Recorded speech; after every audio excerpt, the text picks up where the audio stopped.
The year is 1654. In colonial Virginia, the air hangs heavy, not just with the scent of curing tobacco, but with the unspoken weight of a question. Whispered in the fields. A dangerous query that would irrevocably alter the lives of 3 men, stripping them of their freedom, and for one, condemning him to a legal darkness stretching across generations. This was no ordinary question. It was a challenge to the very fabric of a nascent society, a direct confrontation with a truth too inconvenient, too scandalous to be acknowledged. Why does the master's youngest son have my brother's eyes, his mouth, his hands? The man who dared to voice this impossible question was an African servant named John Punch. The man who heard it, the plantation overseer, would soon find his own life irrevocably entangled in its sinister implications. Within 48 hours of that fateful whisper, one man would be dead, his secret buried in the unforgiving Virginia soil, and another would be plunged into a legal abyss, becoming the first human being legally condemned to lifelong servitude in English America. What the colonial court buried in 1640 wasn't merely a body. It was the chilling blueprint for an institution that would consume millions. A silent decree that would define a nation for centuries to come. Before we delve deeper into the harrowing story of John Punch and the question that in its profound simplicity changed American history forever, I need you to do something. If you're listening from Virginia, Maryland, or anywhere across the United States, take a moment to leave a comment below telling us which state you're from. This isn't just a tale. It's a foundational piece of forgotten American history, a shadow from our collective past that deserves to be brought into the light. Hit that subscribe button because what you're about to hear has been meticulously pieced together from colonial court records, hidden away for almost 400 years. A truth you won't find in any conventional textbook. Now allow me to transport you back to a world that has long since vanished. A world where the color of your skin had not yet been codified as the ultimate determinant of your destiny, but where one man's desperate search for truth would begin to etch that line, stark and unforgiving in blood and in law. Virginia, 1638. The colony was a fragile, ambitious endeavor, barely 30 years removed from the desperate struggles of Jamestown's first settlers. It was a land of stark contrasts, breathtaking natural beauty juxtaposed with the brutal realities of survival. A patchwork of struggling tobacco plantations clung precariously to the fertile banks of the James River and the Chesapeake Bay. Each a small isolated outpost of English ambition in a vast untamed wilderness. Jamestown, the fledgling capital, was less a city and more a collection of rough-hewn wooden structures, dirt roads that turned to mud with every rain, and a constant hum of activity driven by the insatiable demand for tobacco in Europe. Here, English settlers, African servants, and European indentured laborers toiled side by side, their sweat mingling in the rich soil under a legal system that, for all its nascent complexities, made surprisingly little distinction between them based on their origins. Servitude, for most, was understood as a temporary condition. Contracts were signed, terms were served, and freedom, often accompanied by a small parcel of land and some tools, was granted, regardless of where one had come from, be it the crowded streets of London or the distant shores of West Africa. The air in Virginia during the long, humid summer months was a palpable presence, thick and oppressive, clinging to skin and clothing like a suffocating shroud. The mosquitoes born from the vast marshes and stagnant waters rose in relentless clouds at dusk. Their high-pitched whine a constant maddening soundtrack to the lives of those who worked the fields.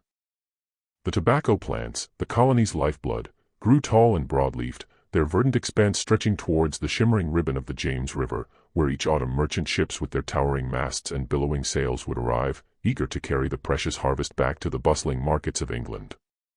The soil, though rich and promising, was relentlessly demanding, requiring constant backbreaking attention, clearing, planting, weeding, harvesting, and finally the delicate process of curing. It was the kind of labor that aged men prematurely, etching lines of exhaustion and hardship onto their faces. John Punch arrived in Virginia sometime around 1630, his journey a harrowing testament to human endurance. He had been brought from the West African coast, a place of vibrant cultures and ancient traditions, on a ship whose name, mercifully perhaps, has been lost to the annals of history. The transatlantic voyage had been a nightmare of 3 months, a blur of darkness, the suffocating stench of unwashed bodies packed too close together, and the relentless hypnotic roar of the ocean against the hull. He was not a slave upon his arrival. The very word with its connotations of permanent inherited bondage held no legal weight in English Virginia at that time. He was a servant bound by a contract, albeit one he had not willingly signed, to a planter named Hugh Gwyn. Hugh Gwyn was a man in his early 40s, a second son from a minor gentry family in Wales. He had come to Virginia, like so many others, seeking the fortune that had eluded him in the rigid class structure of England. He was a practical man, neither overtly cruel nor particularly kind, driven by the singular consuming obsession of making his modest plantation profitable.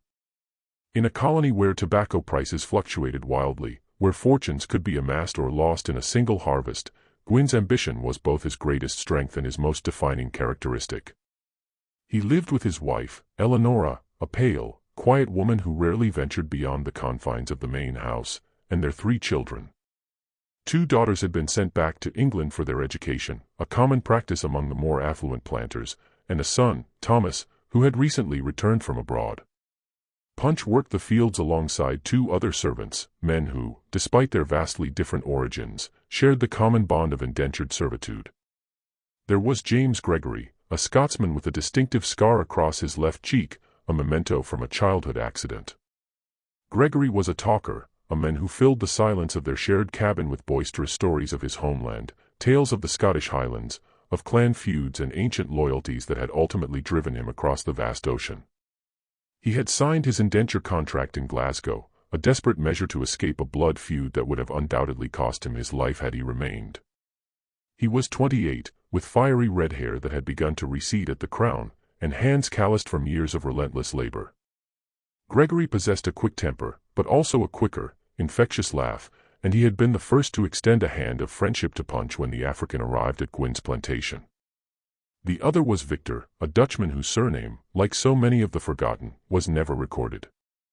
Victor was Gregory's antithesis, a silent, brooding man who spoke only when absolutely necessary, keeping his thoughts and emotions carefully guarded.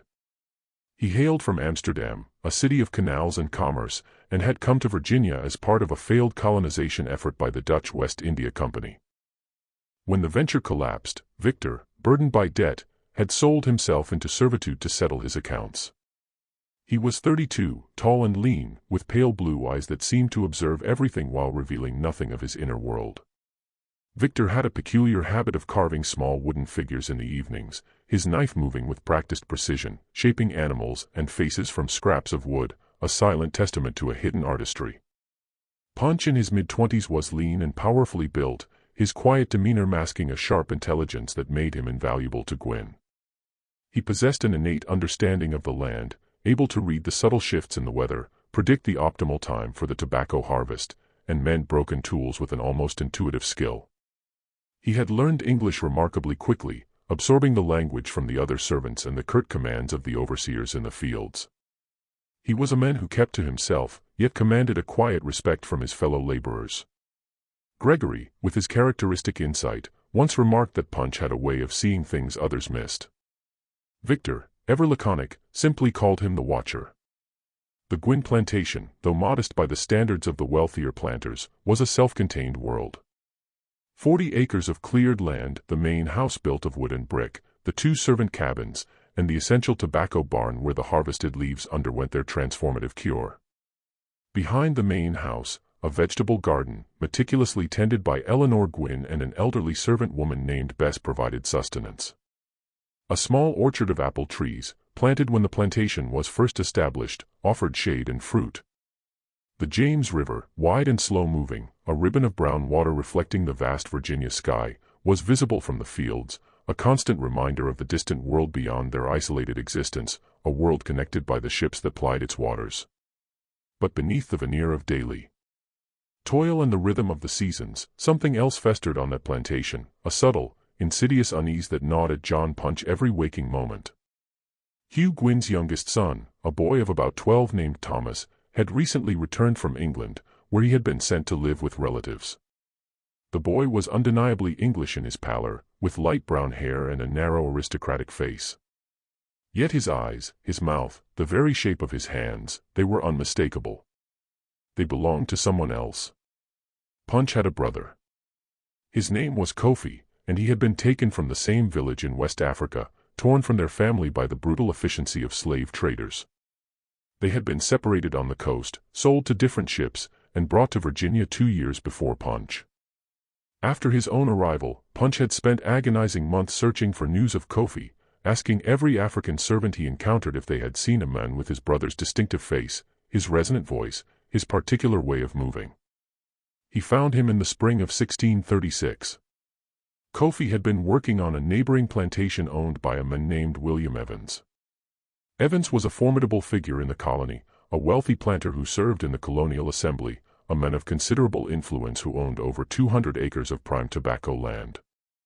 The reunion between the brothers had been agonizingly brief, a stolen hour on a rare Sunday afternoon, when both plantations had granted their servants a precious day of rest. The two brothers had sat beneath the sprawling branches of an ancient oak tree that marked the boundary between the two properties, and they had spoken in their native language. The words tumbling out in a torrent of emotion, memory, and shared sorrow. Kofi had changed. His hands, once smooth and strong, were now scarred and calloused from relentless field work. His face was gaunt, etched with a weariness that went beyond physical exhaustion, and his eyes, those deep, dark pools that Punch knew so well, held a profound sorrow that defied words. He spoke to Punch of the Evans plantation, of the endless labor, of the ever-present overseer, of the grand main house where William Evans lived with his wife Margaret. Margaret, Kofi mentioned, was a woman of striking beauty, but also, it was whispered, a woman of profound loneliness. Kofi didn't elaborate much on Margaret Evans, but there was a subtle shift in his voice when he spoke her name, a fleeting shadow that crossed his face, which stirred a deep, unsettling unease within Punch. Punch saw his brother only twice more after that first reunion. The second time was in the autumn of 1636. Another brief clandestine meeting at the boundary. Kofi seemed more withdrawn, more troubled, his words few and far between. The third and final time was in the spring of 1637. Kofi's hands were even more scarred, his face more gaunt, but his eyes remained the same, dark, deep, and filled with an unspeakable sorrow. He confessed to Punch that he was afraid that something was happening on the Evans plantation, something he couldn't quite explain, something that felt dangerous and wrong. And then, as quickly as he had appeared in Punch's life again, he was gone. 3 months later, Kofi was dead. The official cause, as recorded in the colonial register, was fever, a common enough ailment in the Virginia summer when the oppressive heat and the swarms of mosquitoes brought sickness that could fell a man in mere days. But Punch heard whispers, fragments of hushed conversations among the servants, rumors that circulated like a fever itself. Kofi had been seen near the main house late at night in the weeks leading up to his death. Margaret Evans, it was said, had been heard weeping inconsolably in the days before Kofi's demise. And then, just like that, Kofi was gone, buried in an unmarked grave at the edge of the Evans plantation. His death reduced to a single chilling line in the colonial records. African servant, deceased, when Thomas Gwynn returned from England in 1638, Punch saw his brother's face in the boy's features with an almost visceral shock. It was impossible, a notion that defied all logic and social order. And yet, it was undeniably, terrifyingly true. The precise shape of the eyes, the subtle curve of the mouth, the elegant length of the fingers, they were Kofi's. Punch said nothing at first. He watched. He waited. And the more he watched, the more an undeniable, horrifying certainty began to solidify within him. Thomas Gwynn was a quiet boy, unusually so for his age. He was studious and serious, with a profound love of books that set him apart from the other children in the colony, who were often more concerned with riding and hunting. He had spent 5 formative years in England, living with his mother's relatives in a small idyllic village in Kent. He had returned to Virginia, not just with a trunk full of leather-bound books, but with a head brimming with ideas about the wider world, a world far removed from the raw, untamed wilderness of the colony. He was unfailingly polite to the servants, never cruel, and he possessed a peculiar habit of observing them at their work with a curious, thoughtful expression that, for Punch, was deeply unsettling. The boy's eyes were dark, a shade deeper than his father's, darker even than his mother's. His hands were long and graceful, with fingers that seemed almost too delicate for the rough, demanding work of a plantation, and his mouth, when he allowed himself a rare, fleeting smile, curved in a way that Punch had seen only once before, on his brother's face. Punch, driven by an instinct he could not suppress, began to ask subtle questions. He spoke to the other servants, particularly those who had been in Virginia longer, those who possessed an intimate knowledge of the colony's intricate web of gossip and secrets, whispers that circulated through the isolated plantations like a persistent unseen wind. He learned that Margaret Evans had indeed given birth to a son in 1626, a boy who had been sent to England almost immediately after his birth, supposedly to be raised by distant relatives. He learned that William Evans, the powerful planter, had been conspicuously absent from his plantation for several months prior to the boy's birth, traveling to England on what was described as important business. He learned with a chilling certainty that Margaret Evans had been seen in the company of Kofi, the African servant, in the months leading up to the boy's conception. And then the final devastating piece of the puzzle. He learned that Kofi had died just 3 months after Thomas Gwynn, the boy with Kofi's eyes, had returned to Virginia. The pieces of the puzzle were now all there, scattered and incomplete. Yet Punch could discern the terrifying shape of the truth. And the truth in its raw, unvarnished form was impossible, dangerous, and utterly unthinkable in the rigid nascent social order of colonial Virginia. It was late September 1638, and the tobacco harvest was reaching its feverish peak. The air, thick with humidity, hung heavy and still, a suffocating blanket over the land. The fields, stretching endlessly under a pale, washed-out blue sky, buzzed with the incessant drone of insects, a relentless symphony of summer. The sun beat down with an almost malevolent intensity, its rays baking the earth and searing the skin, making the already arduous work almost unbearable.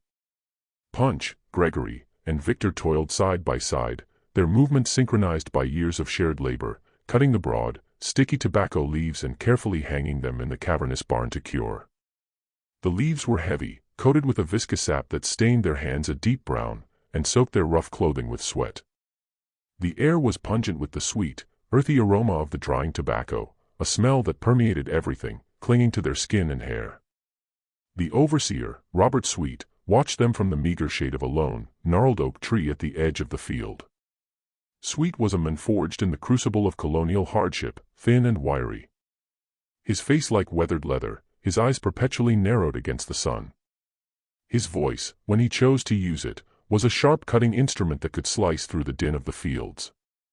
In his late 30s, he had once been an indentured servant himself, a man who had clawed his way up to a position of authority through a potent combination of ruthless efficiency and unwavering loyalty to Hugh Gwynn.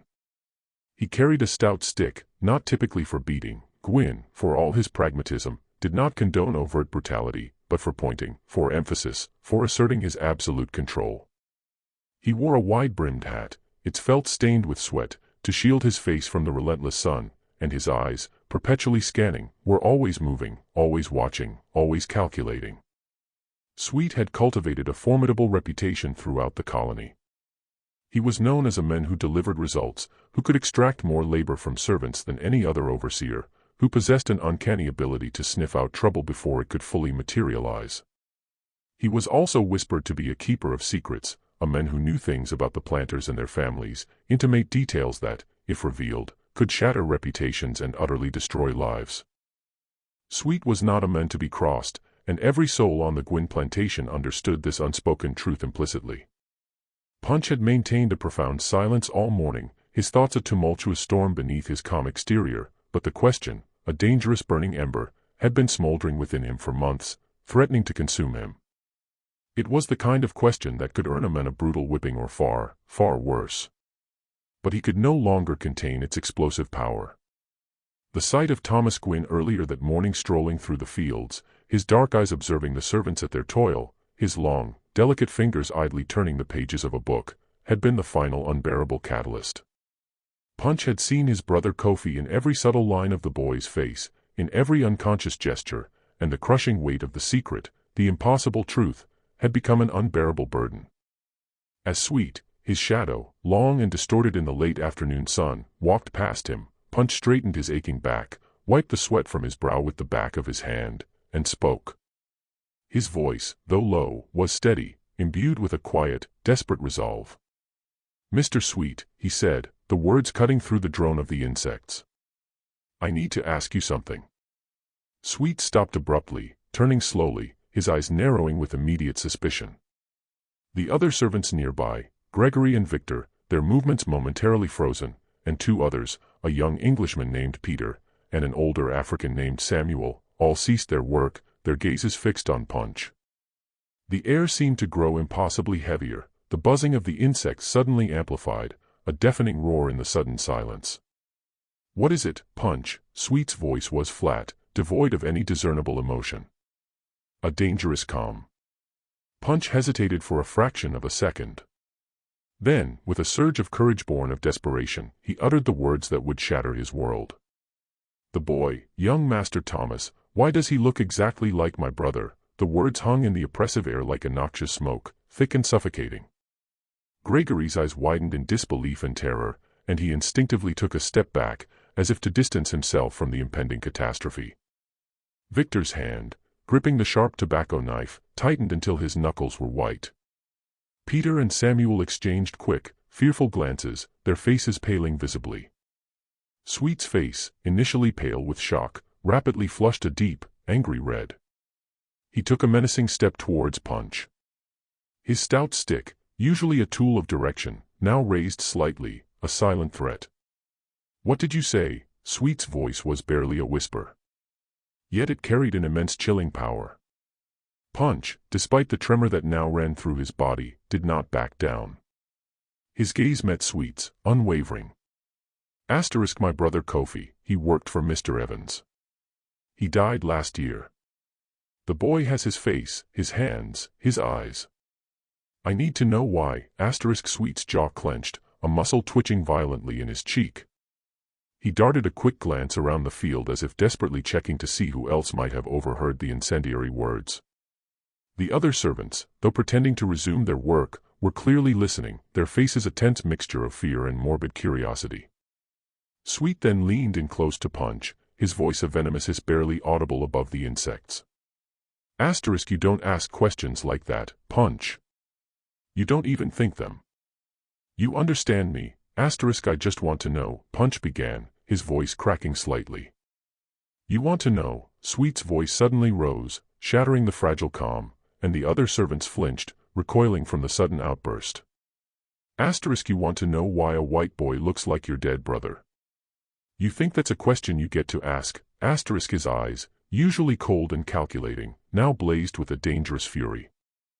Punch remained silent, his gaze fixed on Sweet, a silent challenge in his eyes.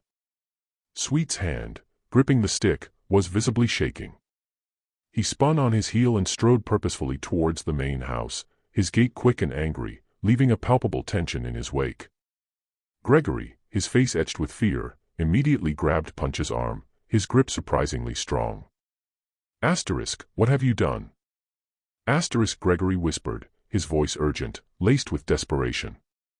"You've just signed your own death warrant, man." Punch, his arm still trembling, pulled free from Gregory's grasp.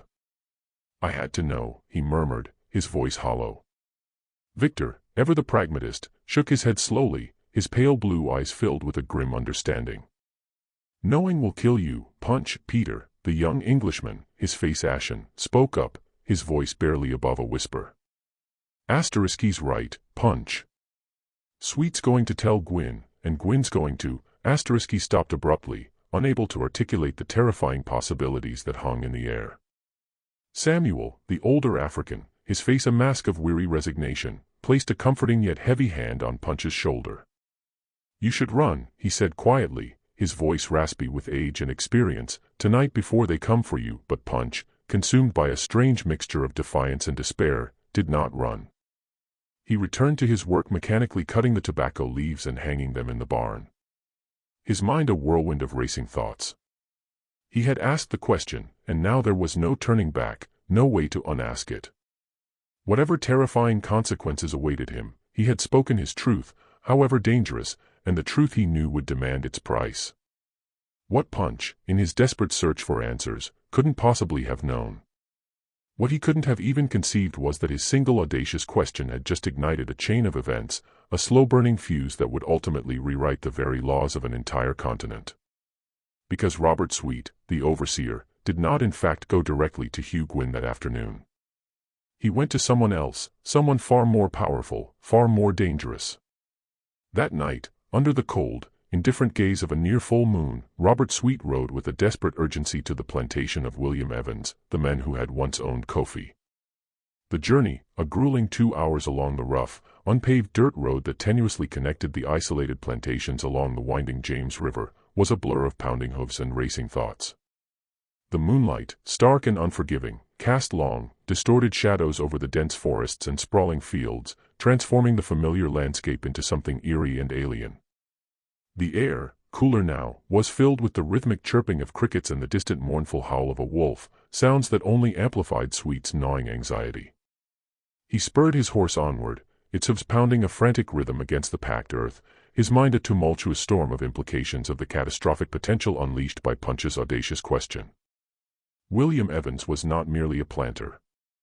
He was a titan of the colony, a man of immense wealth and formidable influence, a prominent member of the colonial assembly. His connections stretched far and wide, reaching into the highest echelons of Virginia society. His plantation was one of the largest and most prosperous in the entire colony, boasting over 200 acres of meticulously cultivated tobacco fields, a grand imposing main house constructed of brick and timber, and a small army of dozens of servants and laborers. Evans, in his mid-50s, was a tall, imposing figure, his graying hair meticulously combed, his face seemingly carved from granite, betraying little emotion. He was renowned for his sharp intellect, his relentless ambition, and a ruthless pragmatism that bordered on cruelty. He was also infamous for his explosive temper, and for the swift, unforgiving manner in which he dealt with anyone, man, woman, or servant, who dared to threaten his meticulously constructed reputation or his vast financial interests. Sweet and Evans conversed for 2 tense, agonizing hours, closeted behind the heavy oak doors of Evans's opulent study. The room, usually a sanctuary of quiet contemplation, became a crucible of hushed whispers and rising tension. No one, save for the two men themselves, knew the precise words exchanged, but the house servants, moving silently through the grand halls, later reported hearing raised voices, the muffled sounds of furniture being abruptly moved, and at one particularly jarring moment, the distinct crash of breaking glass. When Sweet finally emerged from the study, his face was a ghastly pale, his hands visibly trembling, a testament to the terrifying nature of the conversation. He mounted his horse in silence, his eyes wide and haunted, and rode back to the Gwyn plantation without uttering a single word, leaving behind a palpable sense of dread. The very next morning, as the first tentative rays of dawn painted the eastern sky, Hugh Gwyn received an unexpected and ominous visit. William Evans arrived not alone, but accompanied by 2 other powerful planters. Thomas Warren, a formidable neighbor whose sprawling plantation lay to the north, and Richard Bennett, a stern, influential member of the Colonial Council. The 3 men, their faces grim and unyielding, dismounted their horses, tying them to the fence outside Gwyn's main house, their presence casting a long, unsettling shadow over the tranquil morning. They spoke with Gwyn on the porch for over an hour, their voices low and urgent, punctuated by tense silences. Eleanor Gwyn, her face pale and etched with anxiety, watched the clandestine meeting from the discreet vantage point of an upstairs window, her heart pounding with a nameless dread. Thomas Gwyn, the innocent boy whose striking resemblance to Kofi had ignited this entire crisis, was conspicuously absent, kept safely out of sight. When the hushed, intense meeting finally concluded, Gwyn's face was ashen, his usual composure shattered. He immediately summoned Sweet to the porch, and the 2 men conversed in low, urgent tones, their heads close together, their words indistinguishable. Then, with a chilling finality, Gwyn called for Punch, Gregory, and Victor. The 3 servants were summoned to the main house that afternoon, the sun beating down mercilessly on their heads as they stood in the dusty yard. Gwyn stood on the porch, his arms crossed tightly over his chest, his expression utterly unreadable, a mask of cold indifference. Sweet stood beside him, his eyes usually so calculating, now cold and devoid of any warmth. "You 3 are leaving," Gwyn announced, his voice flat, devoid of emotion. You're being transferred to a plantation in Maryland. You'll work there until your contracts are complete. Gregory, his brow furrowed in confusion and growing anger, stepped forward slightly. Maryland. That's weeks away, Master Gwyn. Why? Because I said so, Gwyn snapped, his voice suddenly sharp, cutting off any further protest. "You leave tomorrow morning." Victor, ever the calm, measured one, spoke up, his voice steady despite the obvious tension. "What about our contracts, Master Gwyn? We signed to work here, not in Maryland. Our terms are for this plantation. Your contracts can be transferred," Gwyn stated, his tone dismissive. "It's perfectly legal. You'll work for a planter named John Dandy. He's expecting you." The name John Dandy hung in the air, a chilling pronouncement of their impending doom. Punch felt a cold, creeping dread spread through him, a chill that went deeper than the oppressive heat of the afternoon. This was no mere transfer.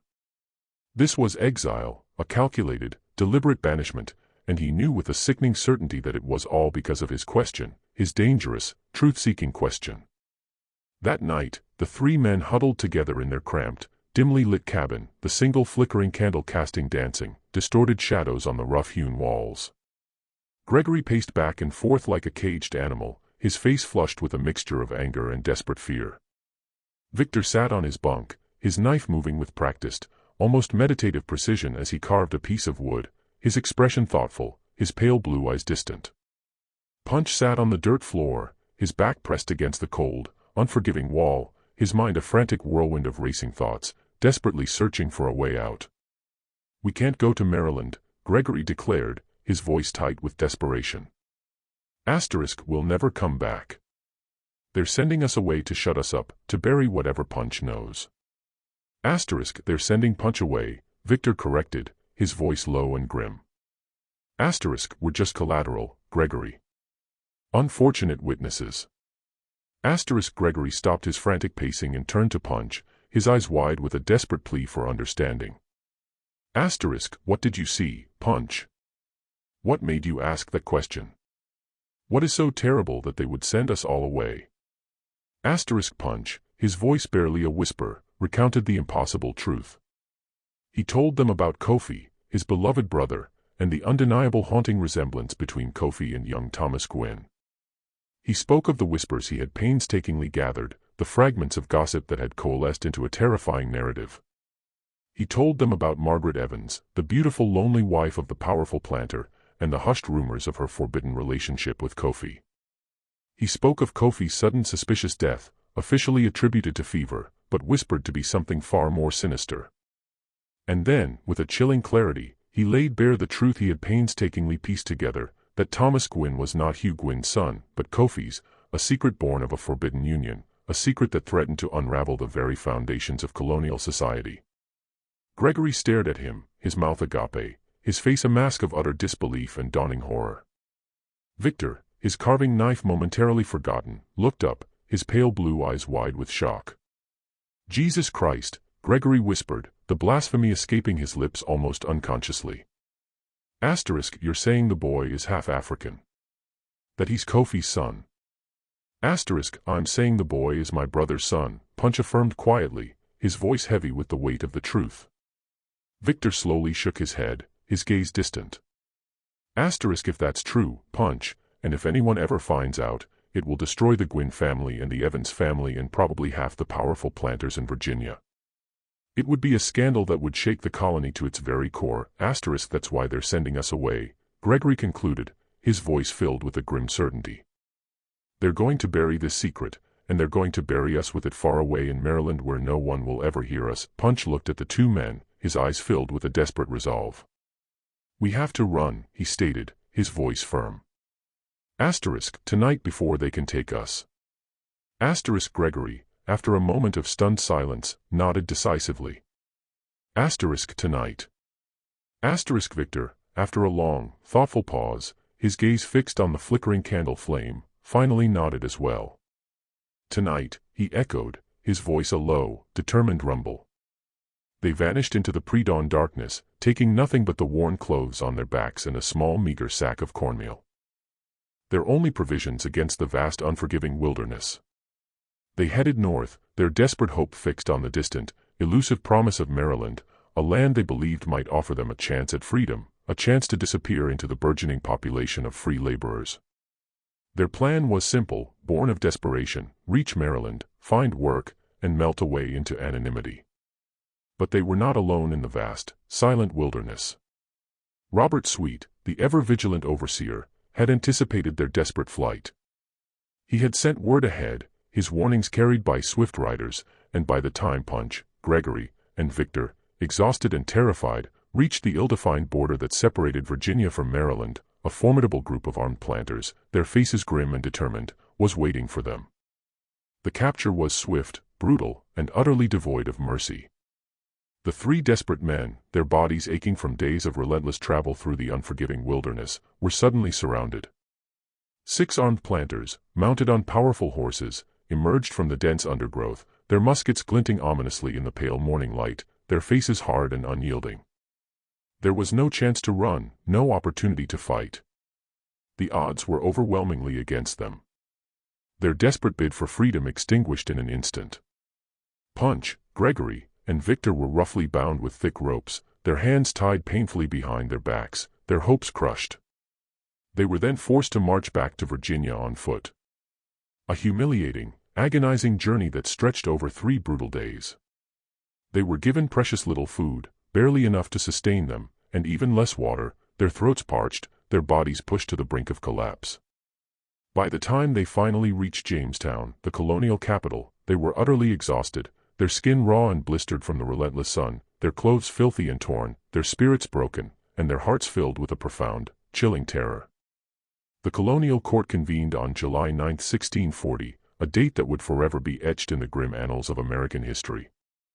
The courtroom itself was a small, claustrophobic wooden building nestled near the bustling, dusty center of Jamestown. It was hot and airless, the oppressive humidity clinging to everything, and the narrow, grimy windows offered little respite, letting in only slivers of weak, diffused light. The room was packed to capacity, a suffocating throng of planters, their faces stern and expectant, curious servants, and a smattering of curious onlookers who had come to witness the spectacle of justice. Or perhaps something far more sinister. Punch, Gregory, and Victor stood in the very center of the room, their hands still bound, their clothes filthy and torn, their bodies swaying slightly with exhaustion. The judge, a formidable figure named Sir Francis Wyatt, the governor of Virginia himself, presided over the proceedings. He was a stern, imposing man, his graying hair meticulously combed, his face seemingly carved from granite, betraying not a flicker of emotion. His presence alone commanded an absolute chilling authority. Hugh Gwynn, Punch's master, testified first. He stood before the court, his posture rigid, his voice steady and controlled, a master of calculated deception. He meticulously described the 3 men as disobedient, ungrateful, and utterly untrustworthy servants.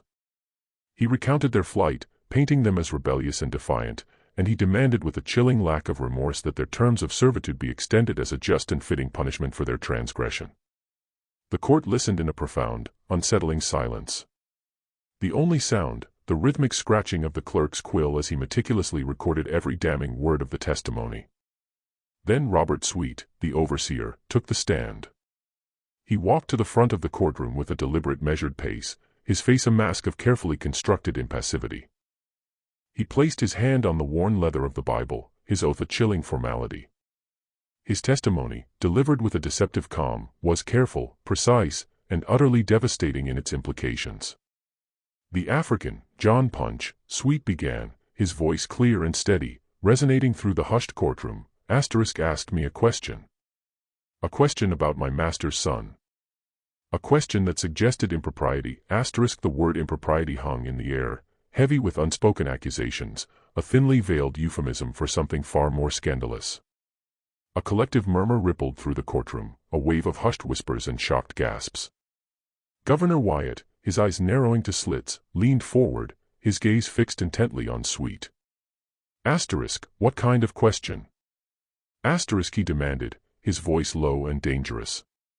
Sweet hesitated for a long, agonizing moment, as if genuinely reluctant to speak the words aloud, to give voice to such a dangerous truth. Then, with a theatrical sigh, he finally uttered them. He asked why the boy looked like his brother, a dead African who worked for Mr. Evans. A palpable gasp swept through the courtroom. Wyatt's face darkened perceptibly, a storm cloud gathering in his eyes. He slowly turned his gaze towards Punch, his expression cold, hard, and utterly devoid of sympathy. Asterisk, is this true? Asterisk, he demanded, his voice a low, menacing rumble. Punch. Despite the profound fear that now gripped him, met the governor's gaze, his own eyes unwavering. His voice, though quiet, was steady, imbued with a desperate, defiant courage. Yes, sir, I asked, because I wanted to know the truth. Asterisk, the truth. Asterisk, Wyatt repeated, his voice dripping with contempt, the word a bitter accusation. He then cast a fleeting significant glance at William Evans, who sat in the front row, his face a mask of carefully cultivated impassivity, his eyes betraying nothing. Then Wyatt's gaze snapped back to Punch, his voice now laced with a chilling finality. The truth, boy, is not yours to seek. The courtroom erupted in a cacophony of murmurs and whispers, a wave of agitated voices washing over the proceedings. Wyatt, his face a thundercloud of barely suppressed rage, banged his gavel repeatedly, his sharp commands for order cutting through the din. When a semblance of silence was finally restored, he turned his attention to the other two defendants, Gregory and Victor. James Gregory and Victor, Wyatt declared, his voice cold and unyielding. Asterisk, you are guilty of the grave offense of running away from your master. For this transgression, you are hereby sentenced to an additional 4 years of servitude to be served after the completion of your current contracts. Furthermore, you will each receive 30 lashes, a punishment to be administered immediately as a stark reminder of the consequences of defiance. Asterisk, Gregory's face went ghastly pale, his eyes wide with shock and despair. Victor, his jaw clenched so tightly that a muscle twitched violently in his cheek, closed his eyes, bracing himself for the inevitable pain. Then, with a dramatic, agonizing pause that stretched the tension in the courtroom to its breaking point, Wyatt turned his full, unwavering attention to Punch. The entire courtroom fell into a profound, breathless silence, every single eye fixed intently on the judge, anticipating the pronouncement of Punch's fate. John Punch, Wyatt began, his voice slow, deliberate, and imbued with a chilling, almost ceremonial finality. Asterisk, you are guilty of running away from your master, but your crime, Punch, is far greater than mere flight. You have dared to question the honor of your betters. You have suggested impropriety, where, by the order of our society, none can exist. You have by your audacious inquiry threatened the very social order of this colony, a delicate balance we strive to maintain. For these grave crimes, for this unforgivable transgression against the established order, you are hereby sentenced to serve your master, Hugh Gwyn, for the remainder of your natural life. Asterisk, the courtroom erupted. A collective gasp, followed by a wave of shocked murmurs, swept through the assembled crowd. Punch stared at Wyatt, his mind reeling, utterly unable to comprehend the horrifying words he had just heard. Life servitude, not 4 years, like Gregory and Victor, not 10 years or 20, but life. His entire existence from this moment forward irrevocably bound without hope of freedom. Gregory and Victor were roughly led away, their faces pale with shock and despair, their fate sealed. Punch remained standing in the center of the courtroom, his hands still bound, his mind a chaotic maelstrom of disbelief and crushing despair. He had asked a question, a simple, desperate question, and the answer, delivered with such cold, legalistic precision, had cost him everything, his freedom, his future, his very humanity, all stripped away in a single chilling pronouncement. But the story, in its grim unfolding, did not end there. For what transpired in that stifling Jamestown courtroom, the chilling sentence handed down to John Punch, was not merely a punishment for a perceived transgression. It was a precedent, a legal cornerstone laid in the blood and despair of one man that would forever alter the course of a nascent nation. And the question he dared to ask, the question that had, in its profound simplicity, hanged the overseer's conscience and buried a scandalous truth, would echo through the centuries. A silent, haunting testament to the insidious power of injustice. Punch was returned to Hugh Gwyn's plantation, but he was no longer the same man. The brutal whipping he received, 30 lashes administered with a cruel efficiency, the same number as Gregory and Victor, left raw, angry welts on his back, scars that would never fully heal, a constant searing reminder of his punishment. But the deeper scars were invisible, etched not on his flesh, but into the very fabric of his mind and soul. They were carved by the crushing weight of the knowledge that he would never again know freedom. That his life from this moment forward was irrevocably bound to the will of another. The hope that had sustained him through the horrors of the Middle Passage, through the relentless toil of the tobacco fields, had been extinguished, replaced by a profound, chilling despair. The other servants, once his companions in shared hardship, now avoided him, their gazes averted, their whispers hushed.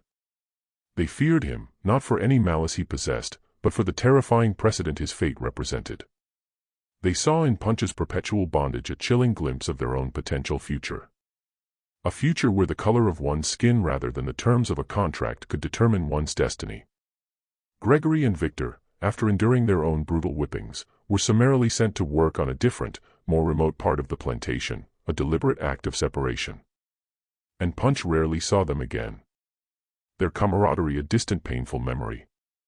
Hugh Gwyn, his master, treated him with a cold, calculated indifference, speaking to him only to issue curt commands, his eyes carefully avoiding Punch's as if to deny the very humanity of the men he now owned for life. And Robert Sweet, the overseer, watched him with an almost predatory intensity, his gaze constant, ever vigilant, as if perpetually expecting Punch to attempt another desperate flight, as if waiting for any pretext, any slight misstep to inflict further punishment. But Punch, in his profound despair, did not run. He worked. He obeyed. And he watched. He watched the seasons turn, the tobacco plants grow and wither, the river flow endlessly towards the sea. And he watched Thomas Gwyn. Thomas Gwyn grew older, transforming from a quiet boy into a young man. By 1645, he was 19, tall and strong, his frame filling out, his movements acquiring a confident grace. He possessed his mother's pale, refined skin and his father's ambitious, determined jawline. He had completed his education in England, returning to Virginia with the polished accent and sophisticated manners of the English gentry. He was being meticulously groomed to inherit his father's burgeoning plantation, to become a planter in his own right, to marry well into a prominent colonial family, and to produce heirs who would proudly carry on the Gwyn name, securing the family's legacy in the New World. But his eyes, those dark, deep pools that held a peculiar intensity, his hands long and elegant, his very way of moving, a subtle fluidity in his gait, they were still undeniably Kofi's. Punch saw it every single day. In every fleeting glance, in every unconscious gesture, and every day the burning question, the impossible truth gnawed at him, a relentless internal fire. Why?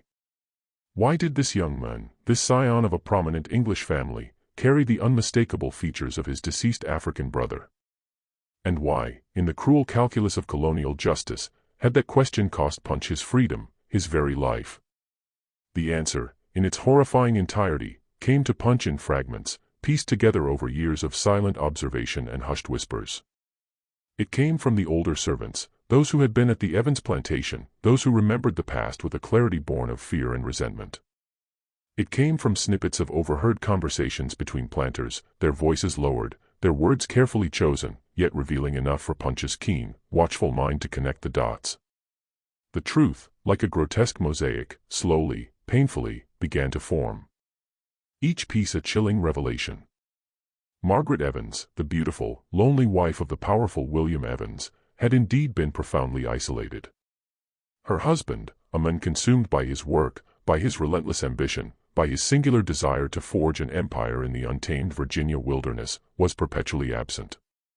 He was often away, traveling to England on important business, attending the interminable meetings of the Colonial Assembly in Jamestown, or visiting other plantations to negotiate intricate deals and forge strategic alliances. Margaret was left alone in the grand imposing main house, its spacious rooms echoing with a profound emptiness, her only constant companions the silent house servants. Kofi Punch's brother had been assigned to work in the main house. He was intelligent, articulate, and possessed a quiet dignity that set him apart from the other field laborers. He tended the sprawling gardens, meticulously repaired the intricate furniture, and performed the myriad small tasks that kept the vast household running smoothly. Margaret, in her profound loneliness, had noticed him.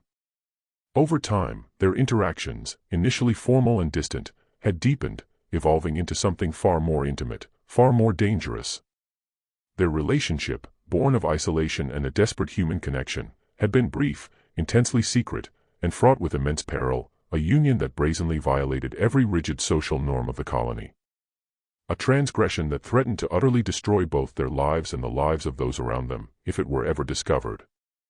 When Margaret, to her utter horror, discovered she was pregnant, she was consumed by a desperate, blinding panic. She initially claimed the child was her husband's, conceived during one of his rare, fleeting visits home. But the timing, she knew with a sickening certainty, was wrong. The date simply did not align. So in a desperate attempt to preserve her reputation and avert a catastrophic scandal, she made a chilling decision. She would send the child, her newborn son, to England to be raised by distant relatives far from the prying eyes of Virginia society, far from the damning truth of his parentage. And she would ensure with every fiber of her being that no one, absolutely no one, would ever uncover the secret. But Kofi knew. And when he finally realized the horrifying truth, when he understood that his son, his own flesh and blood, had been cruelly taken from him and sent across the vast ocean, he confronted Margaret. It was a fatal mistake. Margaret, consumed by a primal terror that her meticulously guarded secret would be irrevocably revealed, that her world would shatter, confessed everything to her husband, William Evans. And William Evans, a man of immense power, of unyielding pride, and of ruthless pragmatism, ensured that Kofi would never speak of it again. Kofi's death, officially attributed to a common fever, was no natural occurrence. It was murder meticulously disguised as illness. His body hastily buried in an unmarked grave at the edge of the Evans plantation. The house servants, those who had been forced to prepare his body for burial, whispered in hushed, terrified tones about the faint telltale bruises on his neck, about the way his eyes, wide and staring, seemed to be frozen in an expression of unspeakable terror. But no one, absolutely no one, dared to speak openly of what they had seen. No one dared to question the official narrative. The fear of William Evans and the unspoken threat of similar fates silenced them all. And when John Punch, driven by an unyielding need for truth, dared to ask his question, when he threatened to unravel the meticulously constructed lie, the powerful planters, Gwyn, Evans, Sweet, and their influential allies acted swiftly and decisively. They ensured that Punch would never again be free to speak, to reveal the devastating truth. They manipulated the nascent legal system, twisting its nascent principles to silence him. And in doing so, they inadvertently, chillingly, created a new, far more insidious form of bondage. A bondage not of contract, but of race. Just when we thought we'd plumbed the depths of this colonial horror, the sinister undercurrents in Virginia intensify, revealing layers of deceit and injustice that are almost too chilling to comprehend. If this unfolding narrative is sending shivers down your spine, if the weight of this forgotten history grips you, then share this video with a friend who, like you, appreciates the darkest mysteries of the past. Hit that like button to support our channel and help us unearth more of these hidden truths. And most importantly, don't forget to subscribe and ring that notification bell so you never miss another story like this. Let's continue our journey together as we discover the harrowing climax of John Punch's tragic quest for truth. The year is 1650. A decade had passed since that fateful day in the Jamestown courtroom. 10 long, arduous years since John Punch was condemned to a life without end, a life without freedom. He was now 40 years old. His body, once lean and powerful, now worn and stooped by the relentless, soul-crushing labor of the tobacco fields. His spirit, though unbroken, was hardened by the unyielding weight of injustice, by the constant gnawing despair of his perpetual servitude. His hands, once skilled and nimble, were now gnarled and scarred, the skin thick and calloused from years of gripping hoes and cutting tobacco leaves. His back, once straight and proud, was now permanently bent, a testament to the endless hours spent stooping over the plants. His face, once smooth and youthful, was now deeply lined, etched with the indelible marks of sun, wind, and an unspeakable suffering. But through it all, through the physical pain and the emotional torment, he had not forgotten. The truth, the impossible dangerous truth, remained a burning ember within him, a silent, defiant flame. One evening, as the sun, a fiery orb, began its slow descent below the western horizon, casting long, distorted shadows across the sprawling tobacco fields, Punch found himself approached by a young servant. The boy, barely 16, was named Samuel. He had arrived at the plantation just 2 years prior, a fresh-faced English orphan, who, like so many others, had sold himself into servitude, a desperate escape from the grinding poverty and bleak prospects of London's unforgiving streets. Samuel was a curious boy, unusually so for his age, with an innate intelligence that shone in his bright, inquisitive eyes. He possessed a rare, almost reckless courage, unafraid to ask questions, to challenge the unspoken norms. Qualities that, in a painful echo of his own youth, reminded Punch of himself many, many years ago. "Mr. Punch," Samuel began, his voice barely a whisper, trembling slightly with a mixture of awe and trepidation. "Is it true? Did you really ask why the master's son looked like your brother, Punch?" His gaze fixed on the distant horizon where the sun was now a mere sliver of orange, turned slowly to face the boy. He looked at Samuel for a long, silent moment, his eyes, deep and ancient, searching the boy's earnest face. Then, with a slow, deliberate nod, he confirmed the impossible. "I did." Samuel's young face was a mask of disbelief. "And they made you a slave for life because of it, just for asking a question?" "Yes," Punch affirmed, his voice flat, devoid of any emotion, a testament to the years of suppressed pain. Samuel's eyes, wide and innocent, filled with unshed tears, reflecting the fiery hues of the setting sun. "That's not right," he whispered, his voice choked with a profound sense of injustice. That's not justice, Mr. Punch." Punch, his movement slow and deliberate, reached out and placed a gnarled, calloused hand on the boy's slender shoulder. The weight of his hand, heavy with years of toil and sorrow, seemed to convey a lifetime of unspoken truths. "No," he said quietly, his voice raspy with age and resignation. It's not, but it's the world we live in now, Samuel. The world they have made." Samuel looked up at him, his face pale in the fading light, his youthful eyes filled with a desperate, unspoken plea. Will it always be this way, Mr. Punch? Will it always be this way for us?" Punch did not answer. He couldn't. He didn't know. But he knew one thing with an absolute chilling certainty. The question he had asked, the dangerous truth-seeking question that had cost him everything, was a question that would not die with him. It was a question that would be asked again and again by others who came after him, by those who would suffer under the very system his sentence had helped to forge. And one day, perhaps in a distant, unimaginable future, someone would finally find the answer. Someone would finally speak the truth that had been so brutally suppressed.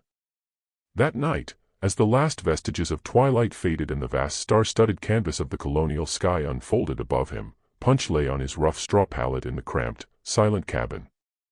He stared up at the dark, unseen ceiling, listening to the familiar sounds of the plantation settling into its uneasy sleep, the distant hoot of an owl, the rustle of leaves in the gentle night breeze, the soft creak of the cabin walls. His mind, however, was far from peaceful. It was a maelstrom of memories, of ghosts and regrets. He thought of Kofi, his beloved brother, the vibrant, intelligent man torn from his side. The brother he had lost not once but twice. First to the slave traders, then to the planters' dark conspiracy. He thought of the son Kofi had never known. The boy who carried his brother's features, the boy who walked among them, a living, breathing testament to a forbidden love and a brutal murder. He thought of Thomas Gwynn, the young man who, in his innocence, bore the physical legacy of a truth too dangerous to be spoken, a truth that would forever remain hidden from him. And he thought endlessly of the question, the simple dangerous question that had shattered his world, that had irrevocably changed his life, and in a chilling twist of fate, had laid the very foundation for the institution of slavery in English America. Why does young master look exactly like my brother? The answer he knew was buried deep beneath layers of secrets and lies, meticulously constructed by men driven by fear, by pride, by an unyielding desire to protect their reputations and their fragile social order. The answer was written not in ink on paper, but in the very laws of Virginia, in the cold, legalistic pronouncements of the court records that had condemned Punch to life servitude. It was enshrined in the chilling precedent that would be used again and again to justify the enslavement of millions, to strip them of their humanity, to reduce them to mere property. The answer in its most visceral form was in the blood that ran through Thomas Gwynn's veins. The undeniable blood of an African man and an English woman mixed in a union that the colony in its rigid adherence to racial hierarchy could never acknowledge, could never accept, could never forgive. And the answer, perhaps most profoundly, was in the silence. The suffocating pervasive silence that fell over the plantation whenever Punch's name was mentioned. Whenever the events of 1640 were even hinted at, the silence that surrounded Kofi's unmarked grave, a silent testament to a life brutally extinguished, a truth deliberately buried. The silence that would last for centuries, a heavy shroud over a dark foundational chapter of American history. John Punch died in 1655, still a servant, still bound to Hugh Gwyn's plantation, his life ending as it had been legally defined 15 years prior, in perpetual servitude. His death, like his life, was recorded with a chilling brevity in the colonial register, a single stark line that spoke volumes in its omissions. John Punch, African, deceased. There was no mention of his age, no official cause of death, no acknowledgement of his life, his audacious question or the profound tragic fate that had befallen him. His existence, in the official records, was reduced to a mere footnote, a statistic. He was buried, as was the custom for those of his station, in an unmarked grave at the edge of the plantation, in a small, desolate plot of land where the other servants, both European and African, were laid to rest. There was no ceremony, no eulogy, no words spoken over his body, no marker, no stone, no cross to show where he lay. Within a year, the relentless Virginia grass had grown thick and wild over the disturbed earth, erasing any visible trace of his final resting place. It was as if John Punch, the man who dared to ask, had never truly existed. But his legacy, though buried and silenced, lived on. The legal precedent set by his case, the chilling distinction of life servitude for an African, while Europeans, even for the same offense, received only extended contracts, became the insidious foundation for the institution of slavery in English America. Within a single generation, the Virginia Assembly, influenced by the very legal framework established by Punch's sentencing, would begin to pass a series of increasingly restrictive laws. These statutes would systematically codify race-based slavery, making it hereditary, permanent, and inextricably linked to African descent. By 1700, less than 60 years after Punch's trial, slavery had become the undisputed economic engine of the colonial economy, a brutal system of exploitation and oppression that would endure for over 200 years, shaping the very identity and destiny of a nascent nation. The question John Punch asked, the question that cost him his freedom, would be answered with chains, with whips, with the systematic dehumanization of millions, and with centuries of unimaginable suffering. Thomas Gwyn, the young man whose striking resemblance to Kofi had ignited this entire tragic saga, grew up, inherited his father's prosperous plantation, and lived a long, seemingly fulfilling life. He married well, taking as his wife the daughter of another wealthy, influential planter, further solidifying his family's position in colonial society. He had children of his own, heirs who would proudly carry on the Gwyn name, children who would never know the devastating truth about their grandfather, about the African men whose blood, in a cruel twist of fate, ran through their very veins. Thomas became a respected member of the Colonial Assembly, a man of considerable influence and power, a revered pillar of Virginia society. He never knew the truth about his origins, or if he did, if some faint unsettling whisper of it ever reached him.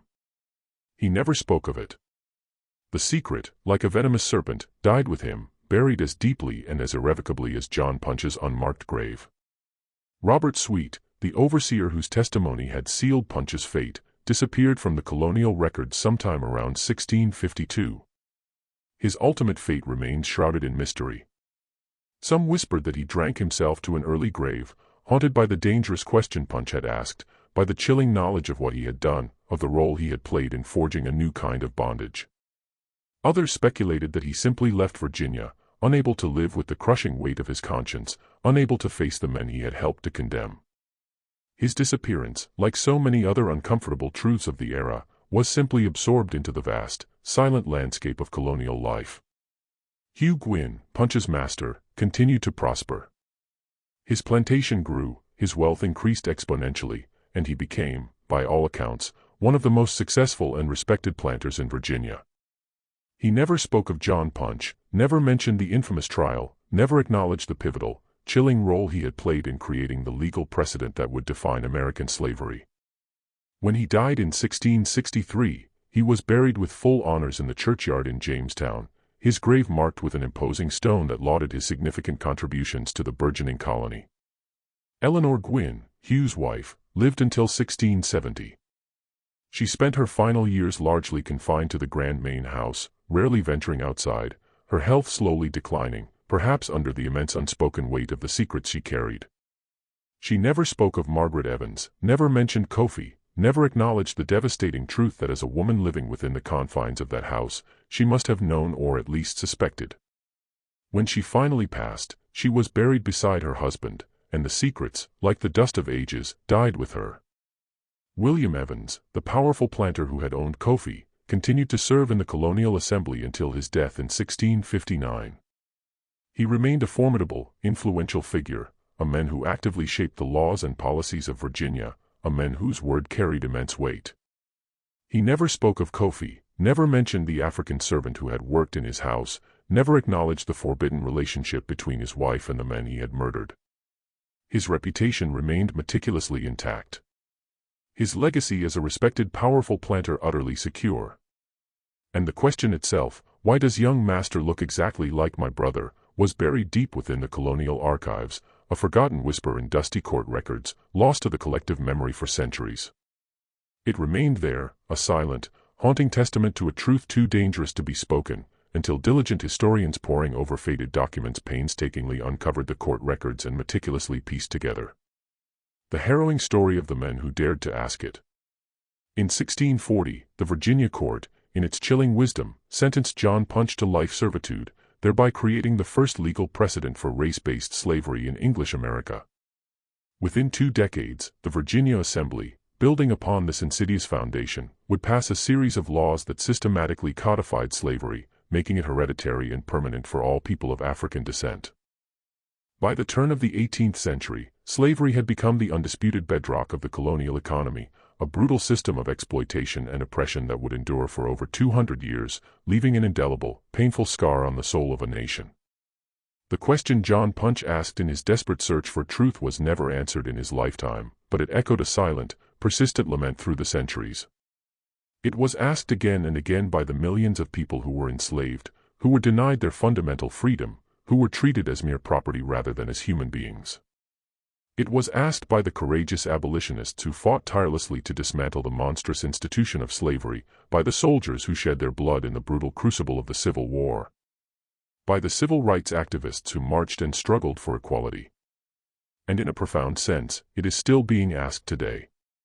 It is asked by historians who meticulously uncover the forgotten stories of people like John Punch, by descendants who bravely search for the truth about their ancestors, by a nation that is still grappling with the complex, painful legacy of slavery and the enduring question of what it truly means to be free. John Punch's story is not merely a historical anecdote. It is a powerful, haunting reminder that history is not solely about the powerful and the famous, but profoundly about the ordinary people whose lives were irrevocably shaped by the decisions of others, whose voices were brutally silenced, whose stories were deliberately buried. It is a chilling testament to the fact that the past is never truly past. That the questions we ask today are in essence the same fundamental questions that were asked centuries ago. And that the relentless search for truth and justice is a journey that for humanity never truly ends. This chilling mystery unearthed from the dusty archives of colonial Virginia reveals how a single audacious question can in its profound simplicity irrevocably alter the course of history. It shows us that the desperate search for truth can come at an unimaginable cost and that the insidious legacy of injustice can and often does endure for centuries. What do you think of this story? Do you believe justice was ever truly served for John Punch? Do you think the devastating truth about Thomas Gwynn's origins should have been revealed regardless of the consequences? Share your thoughts, your insights, your feelings in the comment section below. If this immersive tale has captivated you, if the shadows of this dark history have gripped your imagination, then subscribe to our channel, hit that notification bell, and share this video with someone who, like you, loves to delve into the most profound and unsettling historical mysteries. We'll see you in the next video as we continue to unearth the forgotten narratives that shape our world.